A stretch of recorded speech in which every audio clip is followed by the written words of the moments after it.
Hi, ഞാൻ ശ്രുതി. ഞാൻ അഗ്രിഗുരുവിൻ്റെ entomology ഫാക്കൽറ്റിയാണ്. So നമ്മുടെ ഫാർമസിസ്റ്റിൻ്റെ എക്സാം ഇങ്ങെത്തി. സോ ജാൻ ഫസ്റ്റ് വീക്കാണ് നമ്മുടെ എക്സാം. സോ നമ്മൾ അതിൻ്റെ ഹാൾ ടിക്കറ്റ്സ് ഒക്കെ റിലീസായി കഴിഞ്ഞു. നമ്മുടെ ക്ലാസ്സസ് ഒക്കെ കഴിഞ്ഞു. സോ അത് എഴുതാൻ പോകുന്ന എല്ലാ കുട്ടികൾക്കും all the very best. So നല്ലോണം പ്രിപ്പയർ ചെയ്തിട്ടുണ്ടാവും എന്ന് വിശ്വസിക്കുന്നു. സോ ഉറപ്പായിട്ടും എല്ലാ എൻഡോമോളജിയുടെ ക്വസ്റ്റ്യൻസിനും കറക്റ്റായിട്ട് ആൻസർ ചെയ്യാൻ ശ്രമിക്കുക.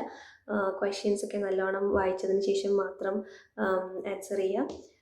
സോ നമുക്ക് ഈ വീഡിയോ എന്ന് പറയുന്നത് കുറച്ച് ഇമ്പോർട്ടൻ്റ് ആയിട്ട് നമ്മുടെ എക്സ്പെക്റ്റഡ് ക്വസ്റ്റ്യൻസ് പോലുള്ള ഒരു ഏരിയ ഡിസ്കഷനാണ്. സോ ആക്ച്വലി എക്സ്പെക്റ്റേഷൻസ് മാത്രമേ ഉള്ളൂ.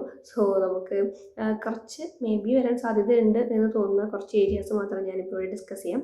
സോ ഫസ്റ്റ് ഓഫ് ഓൾ നമ്മുടെ സ്റ്റോറേജ് ഇൻസെക്റ്റിൻ്റെ ക്വസ്റ്റ്യൻസ് കുറച്ച് റിപ്പീറ്റഡ് ആയിട്ട് വരുന്നുണ്ട്. സോ ഫോർ എക്സാമ്പിൾ ലൈക്ക് കപ്രാബിറ്റിൽ, ട്രൈബോളിയംസോ അങ്ങനത്തെ ഇൻസെക്ട്സിനെ പറ്റിയിട്ടൊക്കെ. സോ അതിൻ്റെ ലൈഫ് സ്റ്റേജസ്, ഏത് ലൈഫ് സ്റ്റേജാണ് ഇൻഫെസ്റ്റേഷൻ ഉണ്ടാക്കുന്നത്, സോ അങ്ങനത്തെ ലൈഫ് സ്റ്റേജ് ഏതാണെന്നുള്ളത് ഉറപ്പായിട്ടും നോട്ട് ചെയ്ത് വെക്കുക. പിന്നെ അതിൻ്റെ മാനേജ്മെൻറ്റ്, സോ ഫ്യൂമിഗേഷനൊക്കെ ചെയ്യുന്നത് ഫ്യൂമിഗേറ്റിംഗ് ഏജൻറ്റ്സ് ലൈക്ക് അലുമിനിയം ഫോസ്ഫേറ്റ് പോലുള്ള ഏജൻറ്റ്സ്. സോ അങ്ങനത്തെ ഫ്യൂമിഗേറ്റിംഗ് ഏജൻറ്റ്സ് ഒക്കെ ഉറപ്പായിട്ടും ഓർക്കാം.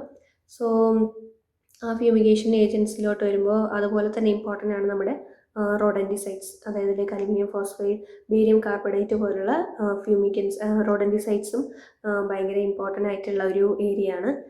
പിന്നെ അതുപോലെ തന്നെ റോഡൻറ്റിസൈഡ്സിലെ അക്യൂട്ട് പോയ്സൺ, പിന്നെ ക്രോണിക് പോയ്സൺ, സോ അങ്ങനത്തെ ഏരിയാസും ഇമ്പോർട്ടൻ്റ് ആണ്. സോ അതൊക്കെ ഉറപ്പായിട്ടും അതിൻ്റെ എക്സാമ്പിൾസ് ഒക്കെ നോട്ട് ചെയ്ത് പഠിക്കാം.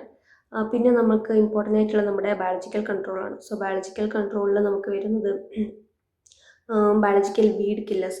സോ കേരള പോലെയുള്ള ഒരു വാട്ടർ ബോഡീസ് ഒരുപാടുള്ള ഒരു സ്റ്റേറ്റിൽ നമുക്ക് ഇമ്പോർട്ടൻ്റ് ആയിട്ട് സാധ്യതയുള്ള ഒരു ടൈപ്പ് ഓഫ് ക്വസ്റ്റ്യൻസ് ആണ് നമ്മുടെ അക്വാറ്റിക് വീഡ്സിൻ്റെ കില്ലേഴ്സ്.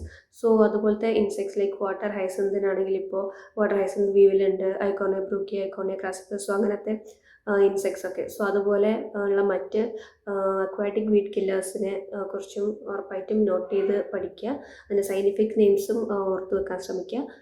പിന്നെ വരുന്നത് നമ്മുടെ മൈക്രോബിയൽ കൺട്രോൾ ലൈക്ക് ബാക്ടീരിയ, പിന്നെ ഫംഗസ്, അമ്മാതിരിയുള്ള മൈക്രോബിയൽ കൺട്രോൾസ് ആണ്. സോ ബാക്ടീരിയ ഒക്കെ നോക്കിക്കഴിഞ്ഞാൽ നമ്മുടെ BT ഭയങ്കര ഇമ്പോർട്ടൻ്റ് ആയിട്ടുള്ളൊരു ടോപ്പിക്കാണ് BT.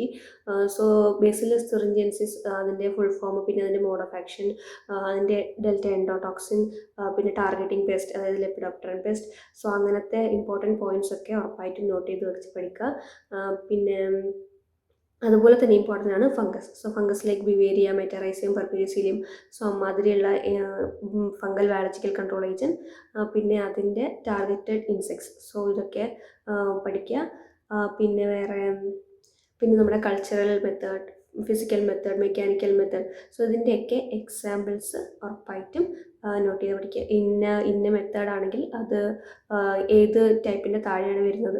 സോ ഫോർ എക്സാമ്പിൾ ഇപ്പോൾ ട്രാപ്സ് ആണെങ്കിൽ അത് മെഷീനാണ്, അതൊരു എക്യുപ്മെൻ്റ് ആണ്. So it will come under mechanical method. So അമ്മാതിരി എക്സാമ്പിൾസ് ഒക്കെ നോട്ട് ചെയ്തിട്ട് ഏതൊക്കെ മെത്തേഡിൻ്റെ താഴെയാണ് വരുന്നത് എന്നുള്ളത് ഉറപ്പായിട്ടും ഡിഫറൻഷ്യേറ്റ് ചെയ്ത് പഠിക്കുക.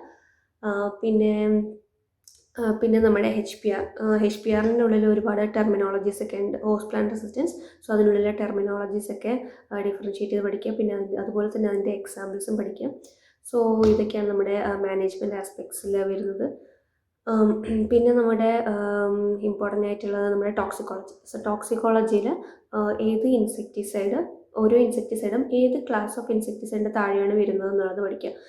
സോ ഫോർ എക്സാമ്പിൾ ഇപ്പോൾ പൈരിത്രോയിഡ്സ് ഉണ്ട്, പിന്നെ കൈറ്റസിസ് ഇൻക്യുബേറ്റേഴ്സ് ഉണ്ട്, സോ OP എല്ലാ ടൈപ്പും ഉണ്ട്. സോ അതൊക്കെ അതിൻ്റെ എക്സാമ്പിൾസ് ചോദിച്ചു കഴിഞ്ഞാൽ ഇത് ഏത് ക്ലാസ്സിൻ്റെ താഴെയാണെന്നുള്ളത് ഉറപ്പായിട്ടും ഓർത്ത് വെക്കാൻ ശ്രമിക്കുക. സോ അത് ഡിഫറൻഷ്യേറ്റ് ചെയ്ത് തന്നെ പഠിക്കണം.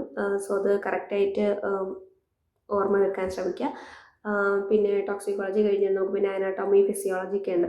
സോ അനാട്ടോമിയൊക്കെ നോക്കിക്കഴിഞ്ഞാൽ നമുക്ക് ടൈപ്സ്, അതായത് വിങ്സിൻ്റെ ടൈപ്സ്, ഹെഡിൻ്റെ ടൈപ്സ്, ആൻറ്റിനൽ ടൈപ്സ്, ലെഗിൻ്റെ ടൈപ്സ്, സോ അതൊക്കെ കറക്റ്റായിട്ട് അതിൻ്റെ ടെർമിനോളജീസും അതിൻ്റെ എക്സാമ്പിൾസും നോട്ട് ചെയ്ത് പഠിക്കുക. ഉറപ്പായിട്ടും അതിൽ നിന്ന് ഉറപ്പായിട്ടും ക്വസ്റ്റ്യൻസ് വരും. അതുപോലെ തന്നെ വിങ് കപ്ലിംഗ് ടൈപ്സ്, സോ ഇതുപോലത്തെ ടൈപ്സൊക്കെ ഉറപ്പായിട്ടും പഠിക്കുക. അതിൻ്റെ എക്സാമ്പിൾസിൽ നിന്ന് ഉറപ്പായിട്ടും ക്വസ്റ്റ്യൻസ് വരാനുള്ള നല്ല സാധ്യതയുണ്ട്. പിന്നെ നമ്മുടെ ഫിസിയോളജി നോക്കുകയാണെങ്കിൽ അതിൻ്റെ എംബ്രിയോണിക്കൽ ഒറിജിൻ, അതായത് എക്ടോഡേം ആണോ എൻഡോഡേം ആണോ, സോ അങ്ങനത്തെ എംബ്രിയോണിക്കൽ ഒറിജിൻ ഉറപ്പായിട്ടും ഓർത്ത് വെക്കാം. പിന്നെ അനട്ടോമി ഫിസിയോളജി കഴിഞ്ഞ് കഴിഞ്ഞാൽ നമുക്കൊരു ടാക്സോണമി. സോ ടാക്സോണമി നമുക്ക് ഒരുപാട് ക്വസ്റ്റ്യൻസ് അങ്ങനെ വരാൻ കുറച്ച് സാധ്യത കുറവാണ്. പിന്നെ നമ്മുടെ വെക്റ്റേഴ്സ്.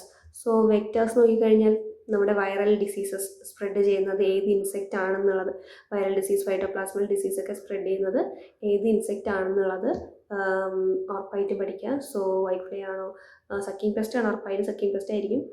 അതിൻ്റെ ഡിഫറൻസ്, അത് ഏത് ഇൻസെക്റ്റ് ആണ്, ഏത് ടൈപ്പ് ഓഫ് വൈറൽ ഡിസീസിനെയാണ് സ്പ്രെഡ് ചെയ്യുന്നത് എന്നുള്ളത് ഉറപ്പായിട്ടും ഓർത്ത് വെക്കുക. സോ നമുക്ക് കുറച്ച് കോമൺ ആയിട്ട് വരുന്നത് ഇതൊക്കെയുണ്ട്, അതായത് ലീഫ് കേൾസ്, പൊട്ടറ്റോയിലെ ഡിസീസസ്, സോ അങ്ങനത്തെ ഇമ്പോർട്ടൻ്റ് ആയിട്ടുള്ള കുക്കുർബിറ്റ്സ്, പൊട്ടറ്റോ, പിന്നെ നമ്മുടെ കോട്ടൺ, ബെണ്ടി, സോ അമ്മാതിരിയുള്ള പെസ്റ്റിൻ്റെ ക്രോപ്സിൻ്റെയൊക്കെ വൈറൽ ഇൻഫെക്ഷൻസിൻ്റെ വെക്റ്റേഴ്സിനെയൊക്കെ ഓർത്ത് വെക്കുക. പിന്നെ നെമറ്റോഡ്സ്. സോ നെമറ്റോഡ്സ് എന്ന് പറയുന്നത് ഒബ്വിയസ്ലി കേരളത്തിൽ ഇമ്പോർട്ടൻ്റ് ആയിട്ടുള്ള ഒരു പെസ്റ്റാണ്. സോ അതിൻ്റെ എക്സാമ്പിൾസ് മേജർ ക്രോപ്സ്, ഇൻഫെസ്റ്റ് ചെയ്യുന്ന മേജർ ക്രോപ്സ് ഒക്കെ നോട്ട് ചെയ്ത് പഠിക്കുക. പിന്നെ വരുന്നത് ഏതാ, പിന്നെ ഭയങ്കര ഇമ്പോർട്ടൻ്റ് ആയിട്ട് നമുക്ക് വരുന്നത് നമ്മുടെ ബെനിഫിഷ്യൽ ഇൻസെക്റ്റാണ്. സോ ബെനിഫിഷ്യൽ ഇൻസെക്റ്റിൽ ഹണി ബീസും പിന്നെ സിൽക്വാം. സോ ഹണി ബീസ് ഒരു പോർഷൻ പോലും, ഒരു ഏരിയ പോലും മിസ് ചെയ്യാതെ പഠിക്കേണ്ട ഒരു ഏരിയയാണ് ഹണി ബീസ്, അതായത് എപ്പിക്കൾച്ചർ. സോ എപ്പിക്കൾച്ചറിൽ നിന്നും ഉറപ്പായിട്ടും ക്വസ്റ്റ്യൻസ് പ്രതീക്ഷിക്കും. അതുപോലെ തന്നെയാണ് സിൽക്വാമിൽ നിന്നും അതിൻ്റെ ടൈപ്സ്, അതിൻ്റെ സയൻറ്റിഫിക് നെയിംസ് ഒക്കെ ഭയങ്കര ഇമ്പോർട്ടൻ്റ് ആണ്. അതൊക്കെ ഉറപ്പായിട്ടും പഠിക്കുക. ഹണി ബീസും അതുപോലെ തന്നെ ഹണി ബീസിലും ടൈപ്സും അതിൻ്റെ സയൻറ്റിഫിക് നെയിംസും, പിന്നെ അതിൻ്റെ ലാർജ് സ്മോൾ, അതിൻ്റെ കാസ്റ്റ്, സോ ഇതൊക്കെ ഉറപ്പായിട്ടും നോട്ട് ചെയ്ത് പഠിക്കുക.